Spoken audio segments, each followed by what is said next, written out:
Ada pertanyaan dari salah satu teman kita di kolom komentar sebelum video ini. Intisari dari pertanyaan itu adalah seperti ini. Kalau saksinya saat orang minjam itu cuman suami saya, gimana Pak? Tapi ada bukti transferannya. Nah, untuk menjawab pertanyaan ini, sebelumnya saya menyapa Anda sekalian dengan ucapan Assalamualaikum warahmatullahi wabarakatuh. Shalom dan salam sejahtera bagi kita semua. Pada umumnya, setiap ada pertanyaan, pastilah ada jawabannya. Begitu selanjutnya dalam hal ini, saya akan menjawab pertanyaan dari salah satu teman kita.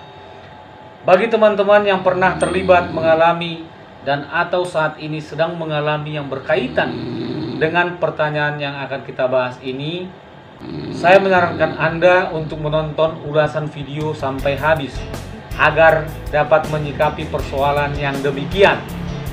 Pastinya setelah Anda menontonnya, Anda sudah tahu harus melakukan apa. Ini semua demi kebaikan Anda sekalian. Nah, untuk lebih gregetnya, saya membahas pertanyaan ini dan Anda pun rileks dalam memahaminya. Izinkan saya menyampaikan pantun buat teman-teman yang baru berkunjung. Pantunnya seperti ini. Makan timun, mengontrol tekanan darah. Banyak minum, cegah gagal ginjal. Channel bermanfaat, silakan like dan subscribe. Bunyikan loncengnya agar dapat mengikuti video selanjutnya. Baiklah sobat, yang perlu pertama saya bahas atas pertanyaan tersebut adalah kerangka kasusnya dan ranah hukumnya dibawa kemana. Yang selanjutnya tentang hanya satu orang saksi, yaitu suaminya yang menyaksikan terjadi pemberian pinjaman kepada seseorang yang meminjam, dan tentang bukti transfernya, bahwa kerangka kasus ini bermula dari adanya pinjam-meminjam sejumlah uang, namun pada saat jatuh tempo yang dijanjikan tidak bisa dikembalikan pinjaman tersebut.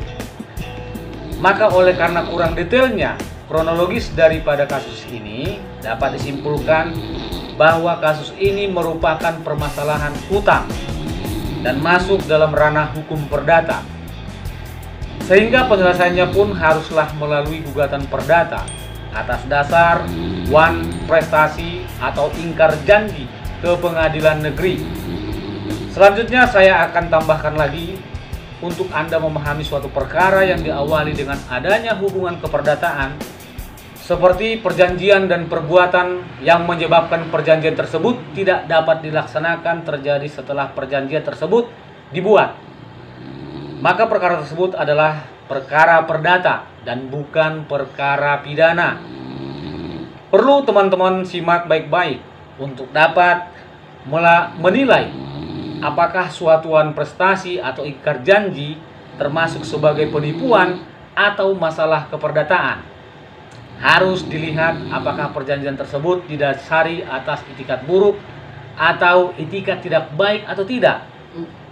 Dalam kerangka masalah hukum seperti ini, teman-teman mungkin sudah paham untuk melakukannya, dan atau saya menyarankan Anda untuk menonton dan menyimak video sebelum ini yang berjudul Jangan Asal Tafsir Wan Prestasi Itu Adalah Tindak Pidana Penipuan. Sekarang kita beranjak ke pembahasan tentang saksi. Dalam pertanyaan ini hanya satu orang saksi, yaitu suami yang menyaksikan terjadi pemberian pinjaman kepada seseorang yang meminjam.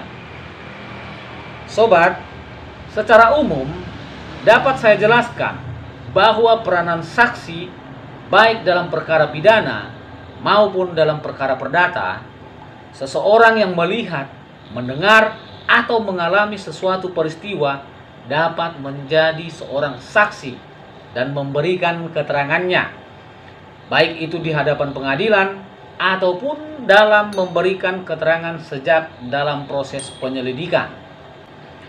Nah, tentang saksi masuk dalam salah satu tahapan yang cukup penting dalam persidangan atau disebut di acara pembuktian.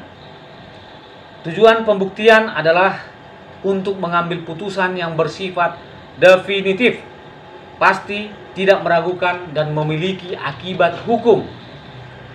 Cara membuktikan suatu peristiwa dengan cara menggunakan alat bukti.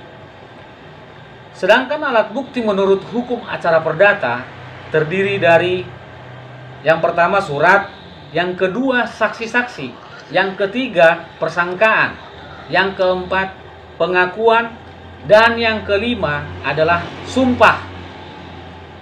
Sobat, sebagaimana yang saya katakan tadi, bahwa pada prinsipnya setiap orang boleh menjadi saksi, kecuali orang tertentu yang tidak dapat didengar sebagai saksi, antara lain keluarga semenda atau keluarga sedarah. Yang kedua, istri atau suami, meskipun telah bercerai. Yang ketiga, anak-anak yang umurnya di bawah 15 tahun. Dan yang keempat atau terakhir adalah orang gila. Dan terkait dengan penggunaan saksi sebagai alat bukti, pada pasal 1905 Kitab Undang-Undang Hukum Perdata menentukan jika hanya ada satu orang saksi saja tanpa alat pembuktian lain dalam pengadilan tidak bisa atau tidak boleh dipercaya. Dan terkait bukti transferan uang ke rekening peminjam uang adalah merupakan masuk dalam bukti surat. Karena dalam bukti transfer jelas tertera jumlah uang serta nomor rekening tujuan transfer.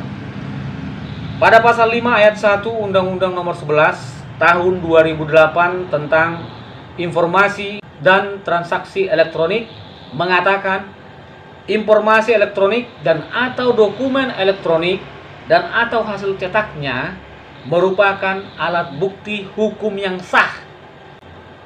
Demikian pembahasan singkat ini dari saya, semoga bermanfaat. Jangan lupa like dan subscribe-nya. Dan tunggu video saya selanjutnya tentang pertanyaan-pertanyaan dari teman-teman kita yang ada di video kolom komentarnya. Salam, mari sepakat kedepankan hukum. Terima kasih. Salam.